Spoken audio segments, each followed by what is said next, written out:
እስቲ በጌታ ሥራ በየትኛው ታስተባብላለህ?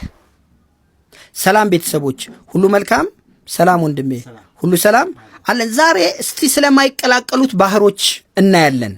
ባህር ስንል ባህር ብቻ አይደለም። እኔ በጣም ነው የሚገርመኝ። ለምሳሌ አትላንቲክና ሜዲትራኒያን አልጅብራ ላይ ይገናኛሉ። ሜዲትራኒያን ሞቃት ነው፣ ጨውም ከፍተኛ አለው። አልጅብራ ላይ ሲገናኙ በአፍሪካ በኩል ሞሮኮ አለች፣ በአውሮፓ በኩል ስፔን አለች። በእነሱ መሃል ነው የሚገናኙት። ውሃዎቹ አይቀላቀሉም።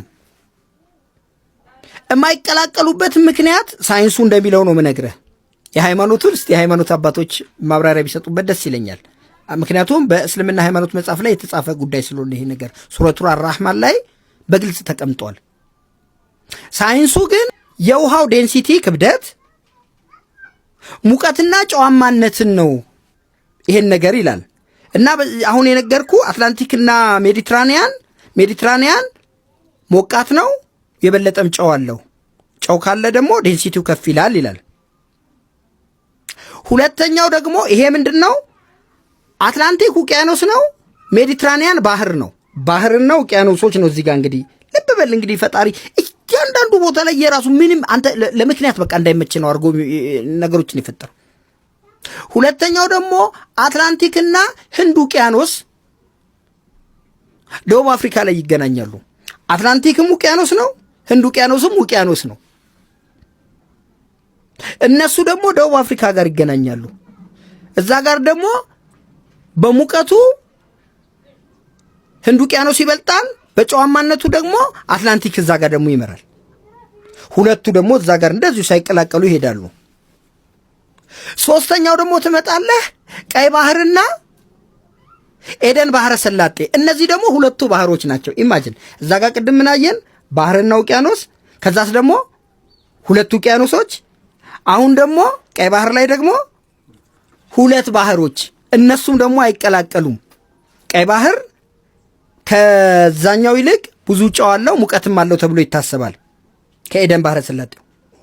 እነሱ ደግሞ የት ነው የሚገናኙት? ባብል ኤልመንደር የሚባል በላይ በኩል የመን ደቡብ የመን ላይ ያለ፣ በታች በኩል ደግሞ ስትመጣ ደግሞ ጅቡቲ ላይ፣ ጅቡቲና የመን መሃል ላይ ነው።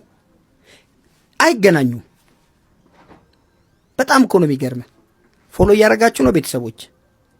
ይሄንን ቪዲዮ ከተመቻችሁ የእናንተን ኮመንት አይተን በዩቲዩብ ልንመጣው እንችላለን። ምናልባት እንደ ሰርፕራይዝ ልንሰራው እንችላለን። ዩቲዩብ እስካሁን የለንም፣ ልንከፍት ነው።